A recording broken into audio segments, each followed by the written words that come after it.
Now you are about to love or hate what I am going to do today, because I am about to create my own bike. I'm going to amalgamate a bunch of bikes that we have featured over the years into one bike.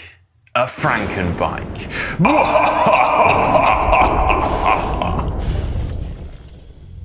Right, I'm going to be virtually ripping bikes apart today and building my bike up more or less part by part, bit by bit. I've got to source a frame, forks, wheels, group set, heck, even tyres.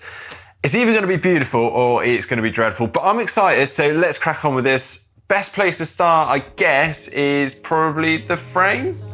Let's go.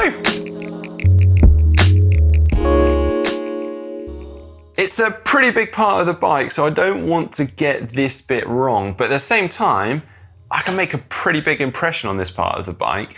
So a couple of standout designs that spring to mind. We've got that retro Cacti bike that was designed by Rudy Kurth and famously ridden by Natasha Badman. It was a monocoque frame design, kind of merged the top tube and down tube into one. It also had that wild X fork that came with it, but I will go into forks a little bit later on.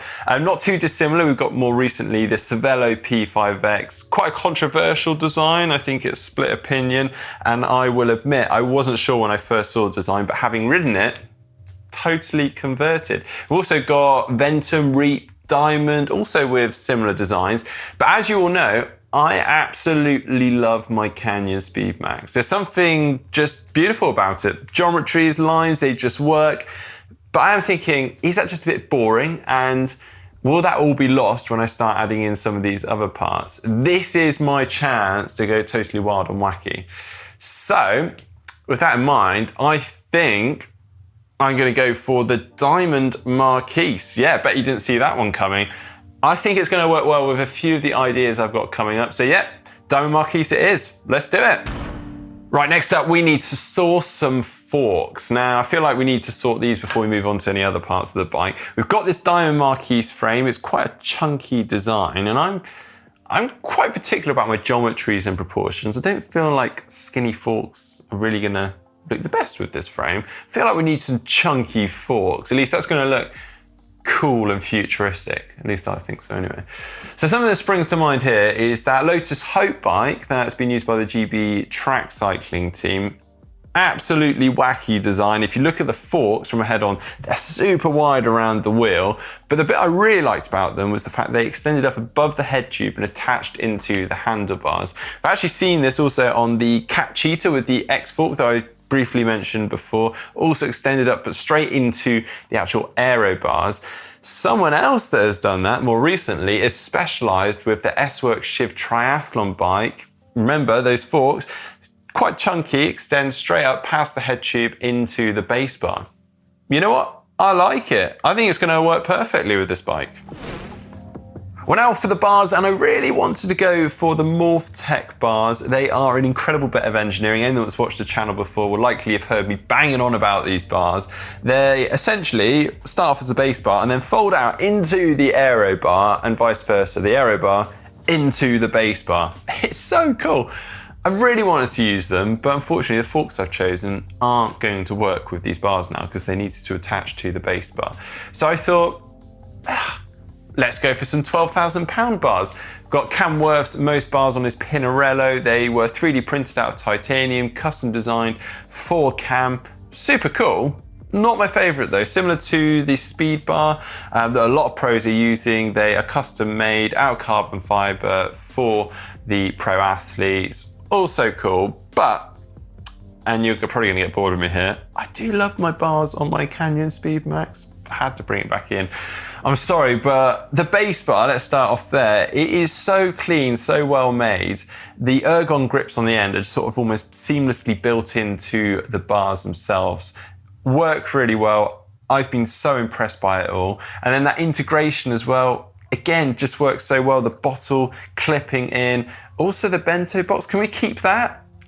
Bottle and bento box, I think it works. Let's keep it, that's really cool. But I'm gonna change up the aero bars a bit because I kind of fancy a bit of Patrick Langer's Project 101. So when he had his bars custom made ahead of Kona 2018 by Swiss Side Canyon and Sauber Engineering, they look pretty darn cool, and I fancy that. I mean, they'd need to be custom made for me, but that's the beauty of a virtual design, right? Okay, just a few bits left now. Let's get the wheel sorted, and I know exactly what I want here. I want a deep wheel on the front and a disc wheel on the back. Let's start with a disc. I've got a few options that I've picked out here. We've got the lightweight disc, the Envy disc, and the Zip Super 9 disc. Now, the lightweight disc is quite an exciting one. It's quite a unique design. It's renowned for being very stiff and very light, and an obscene amount of money. The Envy disc, having ridden it, I know it's super stiff and light, performs brilliantly, it's great. But I think I'm gonna go for the Zip Super 9, mostly because they did them in some wild colors in the past, and I quite like that. I think it's gonna go very well. But now for the front wheel, I'm not normally one to mix my brands and designs and models, but heck, this is a Frankenbike. I'm gonna go for the MV 7.8. Front wheel is 71mm. I've ridden it in the past, and I know it's fast.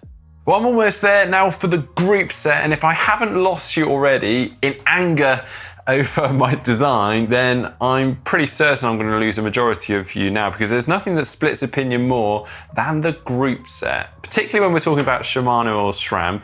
Now, I love both group sets, just to be clear, but I'm afraid to say I'm a big fan of SRAM. There's something I just like about it. It's just really definite with the gears, it clunks in. None of this wishy-washy stuff. It tells you you're in gear, and I love that about SRAM. So I'm gonna go with their new 1x SRAM Axis group set. I think that's just a really nice, clean setup, perfect for triathlon. It's a fantastic looking design, particularly with that flat top chain. Now, I would like to put one of those white wax coat ceramic speed chains on there, though I'm not sure they're doing a SRAM Axis chain just yet. Correct me if I'm wrong. So heck, we'll just wax it up ourselves, so we've got a white chain anyway. And then we might as well team that up with the OSPW jockey wheels from Ceramic Speed, really beef that up at the back end, not only for performance, but also looks cool. And then I guess the only thing left to do is sort out the tyres. Now, I've always been a big fan of tan sidewalls. I'm not sure tan sidewalls look great on a TT machine, particularly this TT machine, but heck, I'm gonna do it. Sorry. So there we go, my Frankenbike. What a bike for. Yeah, you probably hate it. And you're probably already getting involved in the comment section below, telling me just how much you hate it. But hasn't this been fun, going through all these different bikes? I hope you have enjoyed today's video. Make sure you give it a like. Do get involved in the comment section below. Send in any other suggestions or bikes you feel like I should have included. And if you're not doing so already, make sure you subscribe to and you're following us on social media.